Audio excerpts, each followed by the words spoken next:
उधर federal NDP leader Jagmeet Singh ने भी एंटी ब्लैक रेसिज्म के उत्ते बोलदे आख्या है कि ये सिर्फ एक अमेरिका की मुश्किल नहीं है, पूरी दुनिया दे विच घट गिनतियां दे नाल नस्ली वितकरा लगातार हो रहा है।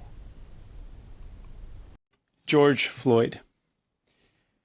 The images and the video of his killing were chilling. They're images that we can't shake from our collective minds. It was painful. It was stomach churning. The casual violence, the callousness that it took to take someone's life in that way, the police officer taking the life of George Floyd. And I want to start today to talk about and reflect on the anti-Black racism that we are seeing in our society. We've seen in America, and right now people are hurting. When you see someone that looks like you being killed like that, it makes you feel like you have no worth and no value. It makes you angry.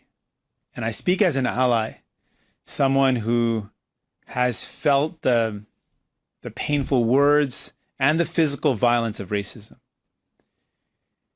And I have responded in anger. I wanted to defend myself. I wanted to fight back. And I understand the anger. I understand the frustration. I've heard people talk about enough's enough. How many lives must be taken? How many lives more will be taken? When will anti-Black racism end? Those are fair questions. Those are real questions. Those are real frustrations. And those are fair and legitimate frustrations. But I also want to say that while we look to the States, this is not just an American issue. Here in Canada, we face anti-Black racism as well. Black people have died at the hands of police. Right now in Toronto, people are reeling from the death of Regis Kurczynski-Paquette, and people are calling for justice for Regis. And thousands took to the street calling for that justice. We know that anti-Indigenous racism and deaths of Indigenous people at the hands of police is something far too common. So we have our own issues here in Canada, and we can't shy away from the anti-Black racism that exists and the frustration that people hear and feel.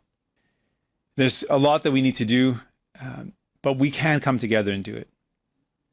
There's a lot of pain and frustration, but we can channel that pain and frustration into action and into justice. I'm not someone who calls for peace. I believe we must call for justice. Justice is the only path towards creating a better world.